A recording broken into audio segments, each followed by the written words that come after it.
Steering wheel, somebody tell him to give it to me. There's something loose between my legs. I don't know. Let go! I'm heavier than a freaking boat. Nothing he's could say could make that any better. No more radio for the rest of the race. I'm going home. Hello and welcome to DRS FC, an F1 podcast by soccer nerds. I am a soccer nerd. I am Donald. I'm here with two other of my favorite soccer nerds. I have André. First of all, André, how's it going? I am good. I love the fact that I'm one of your favorite soccer nerds. That makes me happy. You are, because we get to do this all the time. And why wouldn't you be one of my favorites? Another one of my favorites here. Meghan, how you doing? I'm doing great. Speaking of soccer, my one red team won, which means my other red team's going to let me down this weekend. So, I don't know what the other red team is. Oh, you're talking about the other football. Oh, yeah. No, I'm talking about the other red team in my heart, which is Ferrari, is going to let me down. Yep. Yeah. Well, we'll reserve that conversation for later because I think there is one to be had. But before we get into everything, first of all, I'm hosting this. André and I have been kind of rotating this of sorts, but we want to talk about the fact that our bad, we missed the Baku review. And that's our bad, but there was a method to our madness. First of all, there was a lot of things going on in everyone's personal life. And yes, there is a bunch of us that do this show, but unfortunately, sometimes life hits us all at the same time. And life hit us all at that time. We were all watching the race. We all just couldn't get our lives sorted out so that we could come to talk to you all about it. But also in the midst of this, we have been talking about ways that we can continue to evolve the show and make it where it is enjoyable for you, but also informative, because we like to do both. We like to entertain and we like to educate when we do these shows. And so as we go through these, you may see some changes coming to some of the things that we do with DRSFC, with our previews, with our reviews. Those are not going away, but the way that we do it, the formats may change slightly in the coming episodes, including this one, because we want to make sure that we keep everything fresh and talk about some of the storylines that we think are important for each and every race. So with that, we get to the Singapore Grand Prix, which is coming up this weekend. We are back after a 2-week layoff, and we go to the Marina Bay Sands circuit. And first of all, André, I'll turn to you. Why don't you talk a little bit about the length, the laps, some of the things that we know and love about this particular race? Yes. So this track is 4.94 kilometers. And as I always do for our American brains, that is 3.07 miles, because 4.94 kilometers could be anything to me. But it is. What the hell is a kilometer? Right. It is not a 5K. We are very close, but it is not a 5K. That is true. Not quite a 5K. 3.07 miles. They will do 62 laps around this circuit, which I think we will definitely be talking about, because this track and this location are usually brutal on the drivers. The race lap record, by the way, in case you were curious, is from one Daniel Ricciardo. Remember that guy? Yeah. Last time I saw him, he Old looked like friend. the Geico caveman? Like, oof. Yeah. Yeah. You know what? He can rock anything. He's got the personality for it. That race lap record was 1 minute, 34.486 seconds. So if you're looking at an over 1 minute, 30-second lap being the fastest, it is a long track with a lot of turns, a lot of slow turns as well. So yeah, gonna be an interesting one. And if I remember correctly, this was one of Danny Rick's last races before he was replaced. And he deliberately went out, like he changed his tires with like 2 laps to go out and get this lap record to try and take the point away from Red Bull, which, that point has since been eliminated from what they do this year. But last year, that point was something that was very important in the race. Yeah, that was the one. That was the one where, every other time you mention Red Bull having 2 teams and Red Bull and Racing Bulls, they're like, oh, no, it's fine. And then in that race, they had one of the junior team drivers go out and steal a point from the McLaren, from Lando, basically, so that they could keep a little bit of, it's 1 point, but it was a buffer. And everybody was like, all right, so y'all said that y'all don't like that, like the teams are separate entities, but what you just did there, it feels like a little bit of cheating. Not gonna lie. Exactly. And I think after that they said, "Thank you for your service, Daniel. You are no longer your service is no longer required." Thank you for that point. Goodbye. Thank you for that point. Goodbye. And he was promptly replaced. But I want to talk about this particular track because one, for me, Singapore has been around since 2008. It's one of the more recognizable tracks in F1 around the world. It's also arguably its most grueling track. Andre, you mentioned this. It's humid. It's hot. There's a lot of turns. There's a bumpy surface. And Lewis Hamilton, on more than one occasion, has said that this is the race where he loses the most body weight and where drivers will lose the most body weight. He said he loses up to 13 pounds every time they drive the Singapore Grand Prix, which is absurd. And the fact that if you think about the weight requirements that they have, that is part of the factor of this race, is the fact that these guys are going to be losing, water weight. The car is going to be lighter as a result. This is a grueling race. There's a lot of G-forces in here from all the different tracks and turns. Like Baku, it's a street circuit. It's a little bit wider than Baku, but there's still some of those tight corners that, won't allow for a lot of passing. And then there's some a little bit more open areas that will allow for passing. Meghan, I know you've dived into this track quite a bit. What are your thoughts on it? Well, I want to say, if you're ever bored and you're looking for some entertaining F1 content, basically every driver has a video from Singapore in which they emerge looking like they have just gone through a heavyweight fight with Mike Tyson. Famously, George Russell kind of collapsed last season. Yes. And thankfully was totally, well, I guess we don't know totally fine, but thankfully is fine. And so it is for people who are like, oh, driving is not a sport, I encourage you to check out Singapore because it most certainly is there. The other thing that I think makes Singapore really fun is just that it's a very cool race to watch. It is at night. They have these beautiful lights. You can see, if you've ever watched Crazy Rich Asians, it just lets you pretend a little bit like you're in that movie. You see all these awesome buildings. And so it's just a very cool aesthetic experience as well. Whereas a lot of F1 races are kind of okay, we're driving around a track in the middle of nowhere. This one is, in fact, in the middle of the city, which is very cool. It was F1's first night race when it came back in 2008. And so it's kind of been, like I said, it feels like not necessarily the glitz and glamour that Vegas provides, but it has that kind of aura around it. Like you mentioned with how Singapore looks with the modern buildings amongst the old city. It looks really cool. Also, I think the one thing they did to try and make it less grueling was a few years ago, they reduced the number of turns in this grid from 23 to 19. It didn't help. These guys still could comment on how tough this race is. Andre, your thoughts on Singapore, the track or otherwise? As you know, my reaction to these tracks is sometimes very often based on me playing video games and the tracks that I enjoy driving around. And I hate this one. But it is cool. It's a cool looking track. It's very demanding. You have to get your corner entries and exits right, or you can mess up your entire lap. So it's really challenging from that standpoint, which in addition to the heat and exhaustion and everything that can happen there, it also requires a lot of mental concentration. So all phases of your body are really challenged in this track. So it is quite tough. And I might be skipping ahead a little bit, but I had to do some research because Deepti couldn't be on this episode. And so for some hashtag tire talk, I did see that Pirelli is dropping the C3, C4, and C5, which is surprising to me because that's only one step above their softest range when they go 4, 5, 6. So soft tires plus this heat and the sharp turns that are all around this track, I'm kind of surprised that this is what they're doing with the tires. So in addition to it being grueling for the drivers, I think it's going to be quite grueling for the cars and certainly tires. Oh yeah. I mean, first of all, the heat and humidity is going to be way more that it was in Baku. I think if I remember correctly, those are the same compounds they brought to Baku, and there was only 6 or 7 red flags. So these cars are going to take a beating. You're going to see, I don't think you're going to see anyone try to deploy a one-stop strategy in that type of environment. And I also just think these guys are going to want to do pits because they're going to need that 2.3 seconds or whatever of rest just to kind of recalibrate the car, their mind, their body for what is ahead of them and what is a long and grueling race.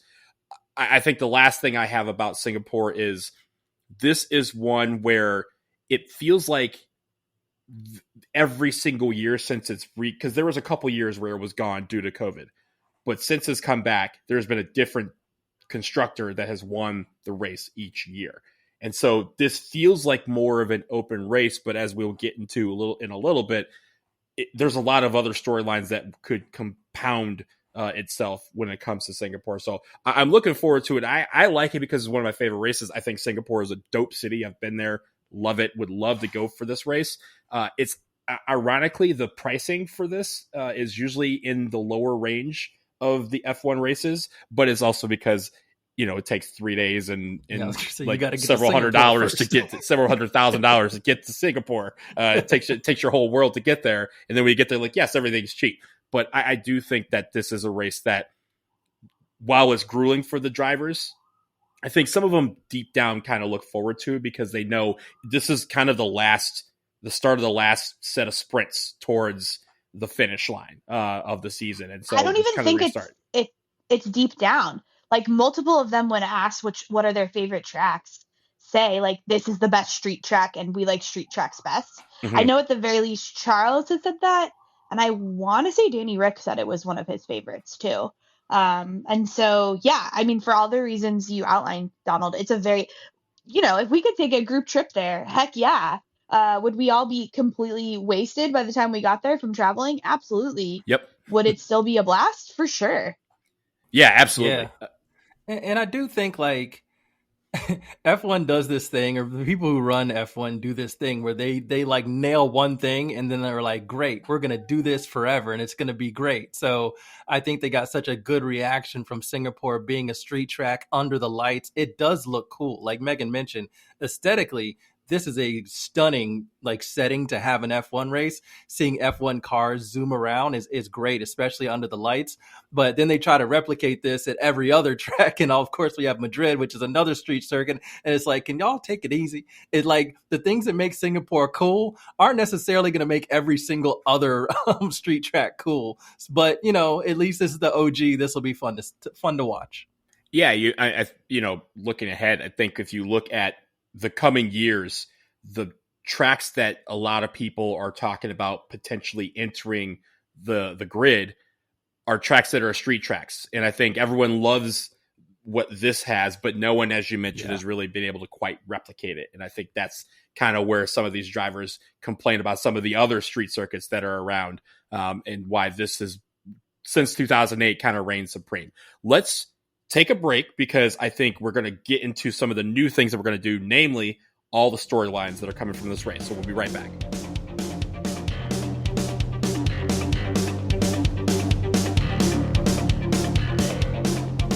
All right, we are back, and we turn to what we normally call what to watch, but we want to start with a couple of overhanging storylines that are particular to this particular Singapore Grand Prix. The first thing, let's look at where we are at right now, since we're kind of entering that final third of the season. Let's look at the Constructors Championship, and I think the first thing we have to say is, for the first time, I think we really can say McLaren has a really strong chance of clinching the Constructors Championship at this race. We said it last time, and then they didn't do it. But this time around, they only need 13 points to outright clinch the Constructors Championship. If they don't get anybody into the points, which is very hard to fathom, they just have to make sure Mercedes doesn't outscore them by 31 points and Ferrari doesn't outscore them by 35. If either of those teams falls short, and basically if they don't have two podiums, then McLaren will be your Constructors Champion for 2025.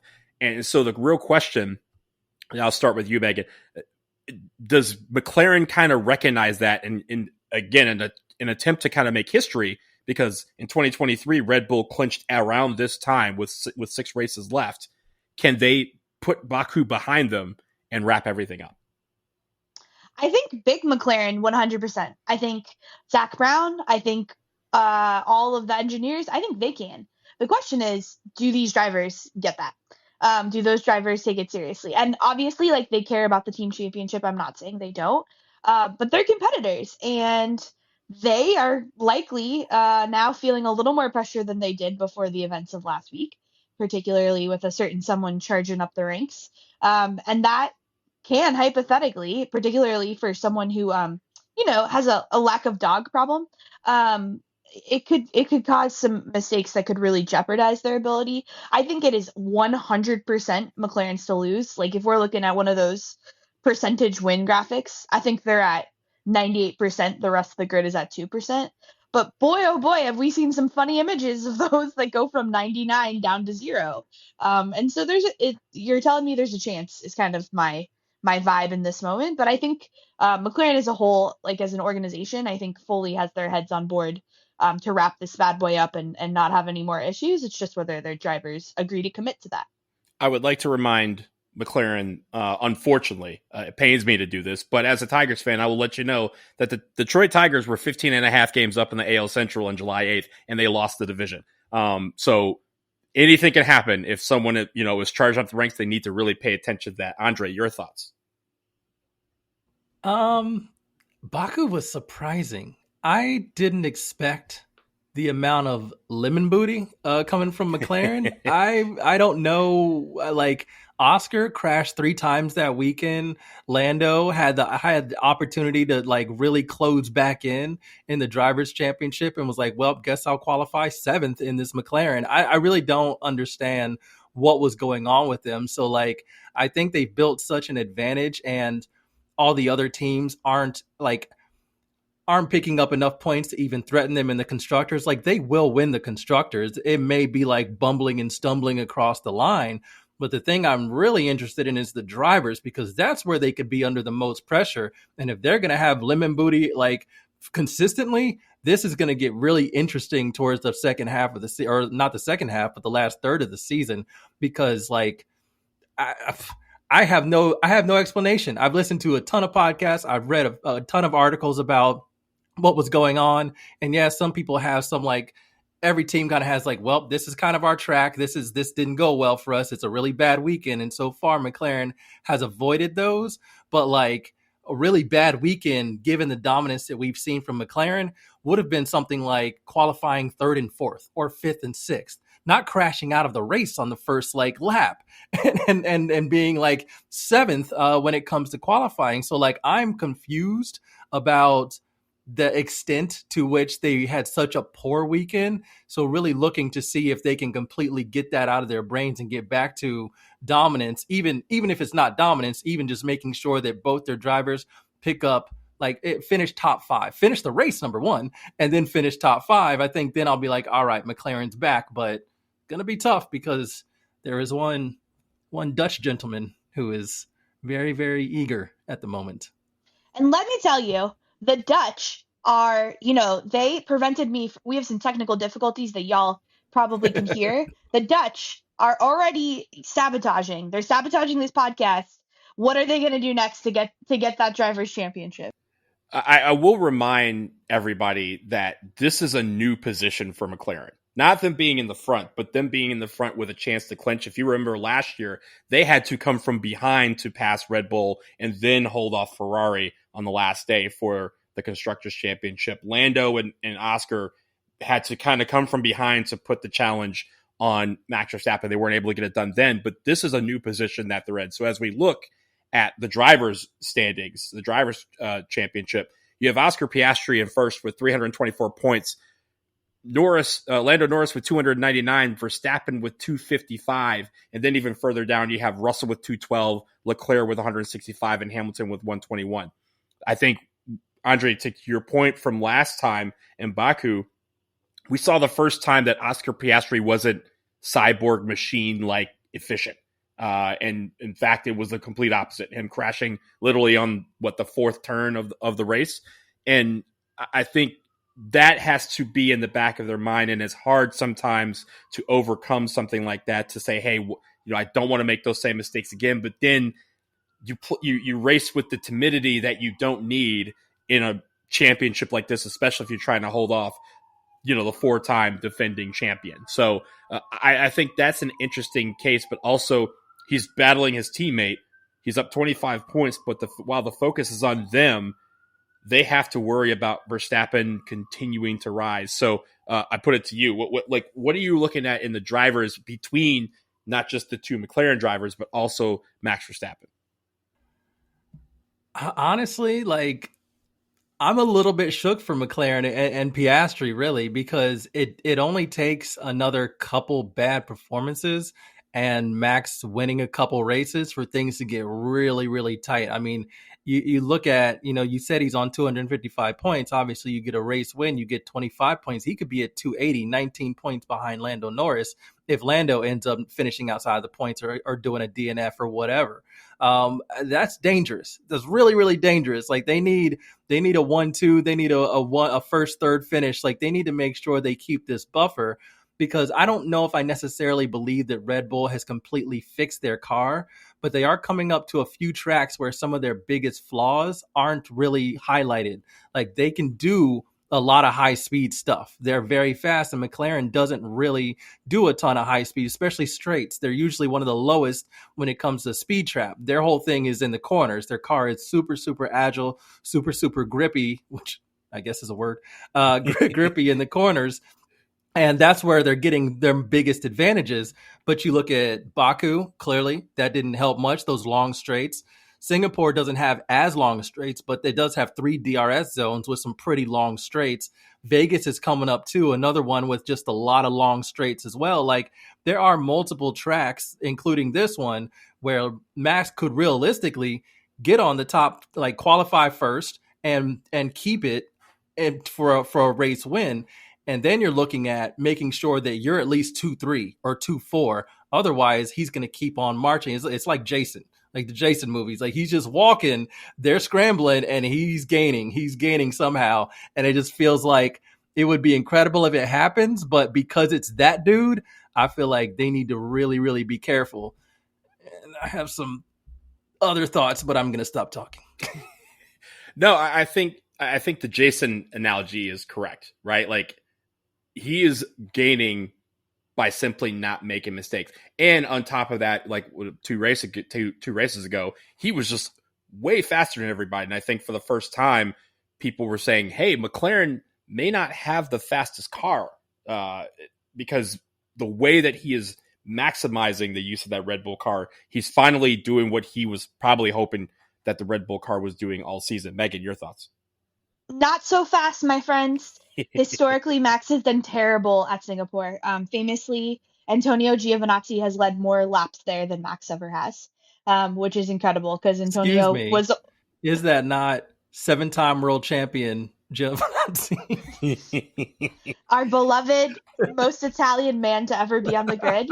And now that I think about it, kind of like looks like a skinny Riccardo Calafiori.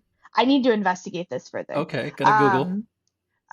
Doesn't have the tattoos, but like the Italianness and the hair, I can see it now in my mind's eye. But I think certainly, as we've all alluded to, there is that man coming up the back of the pack, and that is exactly what you don't want him doing. We haven't seen Max in a while feel challenged, and he certainly seemed to enjoy his racing more personally when he had a foil, and now he's got 2 of them. And so while I don't know that Singapore is where he's going to put that on, I would be shaking in my boots a little bit if I was Piastri and Norris, because I don't think it is done and dusted when he has been rounding into form this upcoming race, notwithstanding. Now that I've said this, he'll probably like crush the track record or some shit, but you know. Before I get back to the track analysis and the race analysis, I feel like, having done a quick Google, Calafiori should be able to sue you for what you just said. Giovinazzi is not a bad-looking guy. The hair is fantastic when it's long, but like, no. Calafiori like is way ahead in the aesthetic category. I'm saying that he's very handsome. I'm just saying they have a resemblance when they have long. Fine. All right. I still think Riccardo, he should sue my you, beloved. No, he's not going to sue me. He's my future husband. We're fine. We're fine. This is how you meet. It'll be a great love story. I went to sue her and fell in love. Yeah. I mean, I think that is the thing. Like, that is scary. And yes, Max does tend to turn things around sometimes at some tracks because he's just too good not to. So I couldn't put it past him, especially given that the Red Bull car strengths seem to be these tracks where McLaren has their biggest weaknesses. Now, I think one of the other things in Baku was the wind, and I don't know if we'll have the same problem in Singapore. We'll see. Air is probably a little bit heavier, so we'll see if there's as much gusting around, which I think was really causing some problems in the McLaren in recent races or past races, has had issues with high winds as well. So we'll see. I think for me, my biggest thing with McLaren, and this is kind of why I stopped talking, but I did want to get back to it, is that I think McLaren's need to control every aspect of this like battle between Norris and Piastri. It works very well when you're the only two picking up podiums and maximum amount of points. And this is the only reason they've been able to do it the majority of the season. Now you're seeing why most people have said this doesn't work. You have to choose one. You have to make tough decisions. You have to get buy-in from the drivers, or you just have to accept that somebody's going to be pissed off. And I think that all this like micromanaging has really got in the drivers' heads a little bit, and they're not really going out with the aggression of like, I have to win this race by any means necessary, like Max can do. Nobody's getting in Max's way. Yuki's not getting in Max's way. The Racing Bulls ain't getting in Max's way. Like that, this is the problem. And even Mercedes, like George Russell, if he was up there, if he had that kind of car, Kimmy's not getting in his way. They're like, you're the number one driver. You're getting all those points. You're getting preferred strategy. You're getting everything. And while I respect what McLaren's been trying to do, I think that it's becoming a little bit, it kind of shifts the mindset among their drivers. And when you're no longer getting 1-2s or 1-3s or 2-3s in every single race, now things get a little bit more difficult. And now you have to shift back into that mindset of this is our race. We're dominant. Each individual driver has to go out, maximize the result that they can get. Otherwise, again, Max is coming, and if he wins his fifth from this far behind, it'll be on McLaren more so than it'll be on Max. And to be honest, I will say that Meghan, you talked about Max and his difficulties and his struggles at Singapore. He did finish second last year between the two McLarens. Lando was first, Oscar was third. So he has the tendency to turn it on, but that was also when he was trying to hold off Lando for the title, and this kind of helped him because they just kept saying, "Oh, as much as McLaren was winning and getting a bunch of double podiums, Max was right there." And so I think that's kind of his strategy right now is just, as you said, Andre, just kind of play Jason and see what happens. I want to move on because there is obviously some sad news that we have to discuss because it just affects life. And the first thing is our hearts, because as everyone knows, we are all a podcast of Lewis Hamilton supporters. And Lewis Hamilton is going through something extremely difficult that a lot of people kind of unfortunately understand the pain that he's going through. Roscoe, his beloved dog, passed away a couple of days ago. He is absolutely devastated about it. And obviously he had been sick for a while. He even was supposed to be doing some testing. He postponed and pulled out of that testing so that he could be with Roscoe in his final days. Also, the fact is Roscoe was beloved by everybody. He was a social media icon. Everybody really enjoyed seeing him on the grid, seeing him in the paddock. Whether he was whether Lewis was with Mercedes or Ferrari, Roscoe felt like Roscoe was there every step of the way. And I think the main question that we have from this is how it will affect him, because it will. And I don't think there's a right answer in this. He could struggle this weekend because he's, completely devastated, and that would be totally fine. He could also be inspired by this and kind of say, okay, you know what? I'm doing this for Roscoe, and he can make his first podium or even win his first race with Ferrari. Either one of those would not surprise me. And even, I guess, for Lewis, he's been through this before when his other dog, Coco, passed away. So this is something he's kind of had to go through a couple of times in a few years. And I don't envy this kind of pain. I know how hard that is for him. But Meghan, I'll start with you. Just your general thoughts on the loss of Roscoe, and also just, again, on Lewis's mindset as he deals with this loss. Yeah, obviously, as Donald said, it was sad not just to hear that such a adorable and beloved part of the grid was was no longer going to be with us. But it also is just so sad when Lewis has not had a great season to know that he's having this impact him as well. I was very heartened to see how many drivers and how many folks seem to publicly be reaching out and telling him, expressing their condolences to him, and I'm sure privately lots of folks are as well. Um, there's a cinematic part of me that's like, do it for Roscoe. I would love to see it. I just unfortunately don't know if that's going to be realistic this weekend, but I would love nothing more than for him to honor someone who has been there for most of the drivers' championships. There's a longtime Ferrari employee who commented on Lewis's post and said, 10-time world champion Roscoe. And I like to believe he's got the best seat in the house now on Rainbow Road, watching his dad, and hopefully watching his dad get some more wins before Lewis has to hang it up. I know I was joking about this on social media, but I'm going to bring it to the podcast. I blame Ferrari for this. They've been. Sir, it was an old dog. Like, I'm not trying to be rude, but it was a rescue dog from a breed that doesn't live long. This dog outlived its time. Maybe, but it's not a coincidence that this horrible season in Ferrari. I'm just saying. All right, I don't know what sort of legal protection I need here, but I'm just saying I'm blaming Ferrari for this because, like, what else can go wrong this season? Oh, your dog dies too. Sorry. Like, it's rough. And quite honestly, I mean, I do think that, like, there's the me joking about it because sometimes this is what I do. I make jokes about everything. But there is a reality to this where, his life is traveling the world, being an F1 driver. And again, we're never going to boo-hoo for these multi-million. I mean, Lewis is probably going to be one of the athletes to join the billionaire club if he's not there already. So there's no tears from that standpoint, but he doesn't really have a family. Like, he doesn't have, like, people with him. His dad will come to some of the races, but not all of the races. And his brother will come to some, but obviously not all. Like, Roscoe is like family. Like, he travels with him. He keeps him around. Like, I don't think Roscoe is every single race, but, like, he's at a lot of them.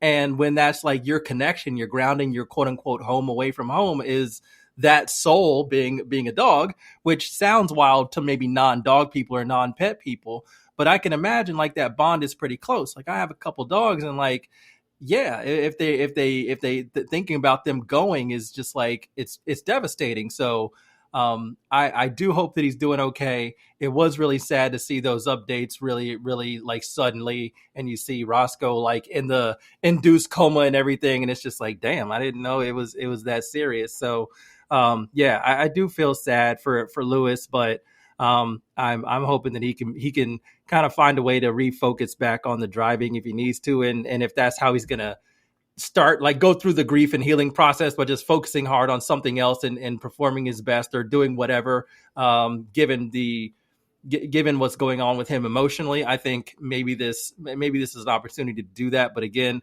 people deal with things differently. I know if something like that happens to me, I don't want to see nobody. So the fact that he's going to show up and do his thing, all right, obviously it's something you have to do, and it is a glamorous thing, but these dudes are still human. So it'll have an impact. I've said it once, I'll say it 1,000 times. Humans don't deserve dogs because dogs are way, way more forgiving than we definitely deserve. So hopefully he finds that peace that I know he's going to need. I know it's going to be difficult through the struggles that he's had this season to look over, and his best friend is not there with him to kind of, again, as you mentioned, Andre, to ground him. But hopefully he's able to continue to process that. And again, Meghan, I think we would all love the cinematic ending to this movie to be him crossing the line first in honor of his beloved best friend. I want to move because do it for Roscoe. Do it for Roscoe. We need to start the campaign.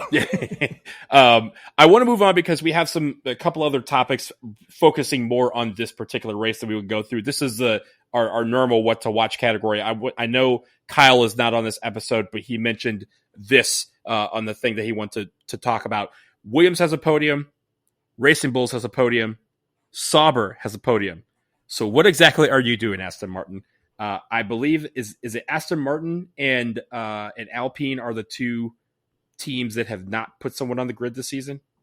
Is that correct? On the podium? On the podium, Haas yeah. Hasn't either. Who? Haas. They have. Haas. Oh, yeah. I forget about Haas. That's my bad. Come on, Audi. Come on, Cadillac. Get to the grid quickly. But yes, I think. But the thing is, Aston Martin hanging right there in the middle of the pack. The fact that they're doing it without making a podium and with Lance Stroll is incredible to me. So, hey, new format, same Lance Stroll straights. Same Lance Stroll shout out Fernando for dragging that to mid. They have a lot of questions. I think we've talked about this. They have a lot of questions to answer after this season is done about their whole setup because 2026 is around the corner and Adrian Newey is not going to waste his time with them messing around. So let's see what happens with Aston Martin this weekend. Meghan, I want to get to you because we were talking about Max Verstappen and Max had an interesting week. He didn't rest at all, did he? No, so most of the time when these drivers have time off, they're hanging with their family, they're going to an exotic locale, they're trying to get that weight up before they're about to lose 14 pounds. What did Max Verstappen do? Oh, he casually won a GT3 endurance race at the Nordschleife. The first one he's ever entered. It was 4 hours long. He and a teammate won, and historically he's been bad at Singapore. So is he going to be tired? Is he going to be exhausted? Is this too much to do? I hate wanting Max to do well, famously a hater of the Dutch. But it would make things really fun if he put some pressure. It would be wild to watch Lando have pressure from two sides. It would be wild to watch Piastri have pressure from two sides. So I'm in this spot of thinking, maybe it's good that he's doing better. I hate it. I think we've talked and we'll have to do a deep dive after the season about this new look Red Bull and why it's not immediately off-putting, right? Like there's at least some tinge of RESPECK. I don't think it's full T, but we're in the RESPECK range, and I don't know that I like it. Andre, anything else you want to comment on? Yeah, I mean, I know that like the ethos of this podcast has been like Lance Stroll slander and Max Verstappen get the hell out of here, and mainly that's born from 2021, particularly Abu Dhabi, stealing another championship that got away / was stolen from Lewis Hamilton, and so that makes things frustrating from a Lewis Hamilton fan perspective. But I'm not gonna lie to y'all, with Christian Horner out of the way, Max has sounded a lot less whiny. He's been a lot less of a victim all the time. He's been more interesting, I think. The things that they're finding with Laurent Mekies as like an engineer, as opposed to Christian Horner after races showing up with printouts and crying about a certain penalty or call or whatever happened in the race. Like they're just kind of getting on with the work and finding clever solutions to some of the problems so that they can compete. I can't necessarily be too mad right now at Max. Like I kind of like where he's at right now, and you are getting a better sense of like his elite level of driving, like his driving standard and how high it is, which obviously we've known for a while. But when he's winning every race by 20 seconds, it's like, all right, this is a combination of a great driver and a great car. But now you're getting to see him really push that car, and you're really getting to see him excel and see the things that make him such a unique and talented driver. And I got to say, like, I'm softening on him, and I don't know why this is happening. I don't necessarily love this about myself, but I just got to let it happen, and I'm not necessarily mad about it. So yeah, I think it's kind of cool that he went to do this other racing. He just seems to like love the idea, the concept of just racing, whether it's a sim, whether it's doing something in real life. Like that track is brutal. Like, again, I just played on video games. That track is exhausting to play in a video game. So many turns, so much braking that you have to do. It is ridiculous. It's really cool. It used to be called the Nürburgring. So if you aren't like aware of that, that's what it was called. And so, yeah, you go around that. It used to be I think it was like the track record or lap record at one point was like 8 minutes. Like it is super long. It is a very, very long track. It's grueling. And I love the fact that he just was like, you know what? We got a week off. I'm going to go do this. And he did it the right way. Did all the driving courses. There was an online course that Max Verstappen had to take, which is, I think, is hilarious. He had to do like laps with an instructor as well. Like, he didn't go in there and be like, I'm Max Verstappen. I have 4 world championships, drivers championships. Give me a car. He didn't do that. And I feel like, you know what? It's a low bar, but he absolutely cleared it. And I think it's important. So like, I think this is wild that he did it. It's definitely sicko hours for him, but I also think it's kind of dope. I think part of me is under the, kind of mentality that Max did this in a similar vein to people who train at altitude before they go play at Azteca. He's like, I'm about to get an endurance lesson here in Singapore, so let me train my body to prepare somewhat for what I'm going to be experiencing by running this 4-hour long race around a track that, feels like it's going on forever because it does. So maybe that was part of his mindset, but we'll see how it affects his race this weekend. The one thing that I have before we take a break is I asked the question, what takeaways from Baku will teams bring to Singapore? Because as we kind of mentioned at the top, Baku was wild. There was so many cars that hit walls, red flags, yellow flags, were whoever was waving those flags, they got to work out in Baku. And with this being a similar style street circuit, the opportunity is there for some of these teams to understand what they need to do to not crash in Singapore and not and make sure they finish the race. Now, it might be where the happiest team, or at least the happiest drivers, are the one that crash on like turn one of lap one, and they don't have to lose 13 pounds of water weight over the preceding 2 hours. So I'm curious as to how the strategy changes from some of these teams. There is going to be two-stop strategies because they're just going to have to be, these tires are going to get chewed up, and maybe some team has worked out how to, make that combination worthwhile and get them the maximum speed and maximum distance out of those tires. But I'm curious as to whether any lessons were learned from there, or if it's just going to be, that first turn in Singapore, is it going to be just mass chaos with multiple flags and multiple, yellow flags, red flags in this race? Unclear as to how this works, but I'm curious to see what happens there. Let's take another quick break because now we got to get to our predictions, and we're going to talk about some of the predictions that are going to change right after this.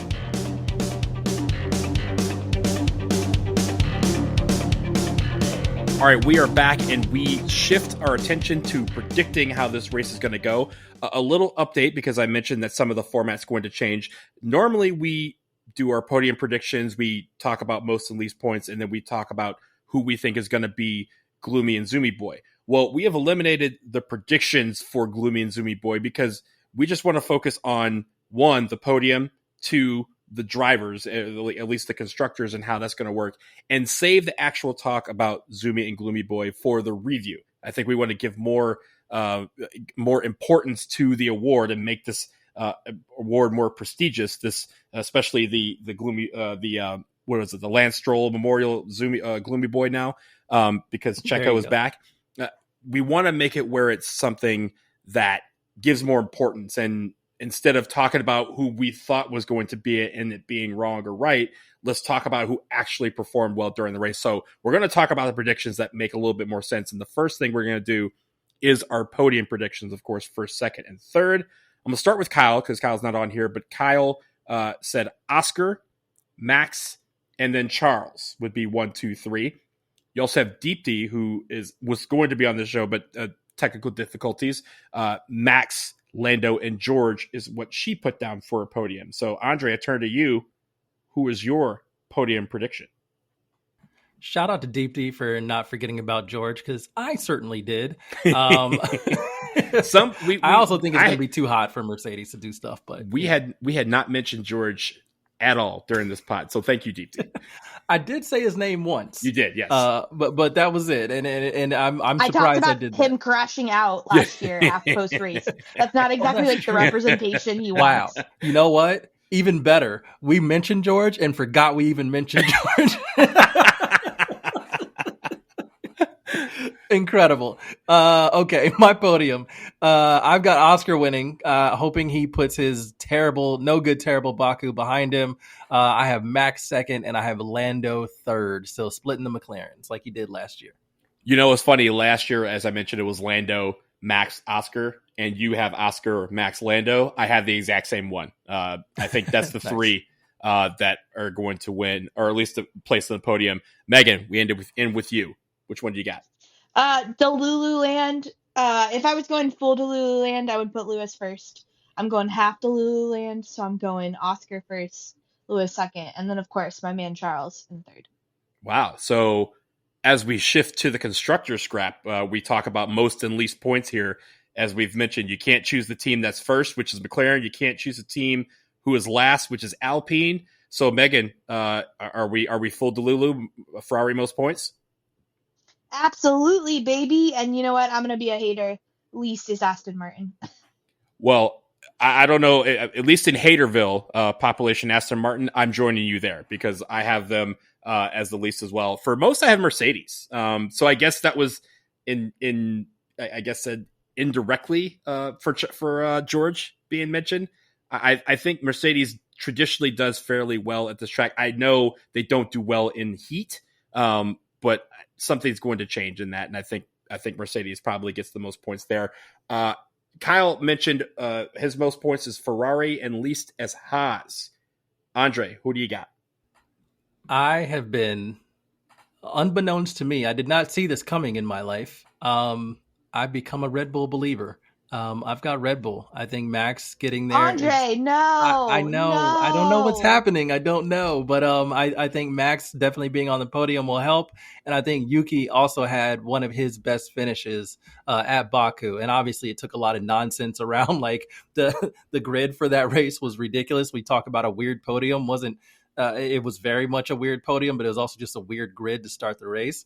So that helped. But I think that that's important. And it does feel like Mekis is having that impact where Yuki is getting more comfortable. They're figuring out how to manipulate that car to get him the best opportunity to score points. So I think he gets I'm going to say top 7 finish. And that might be good enough with Max finishing second to get the second most points outside of McLaren.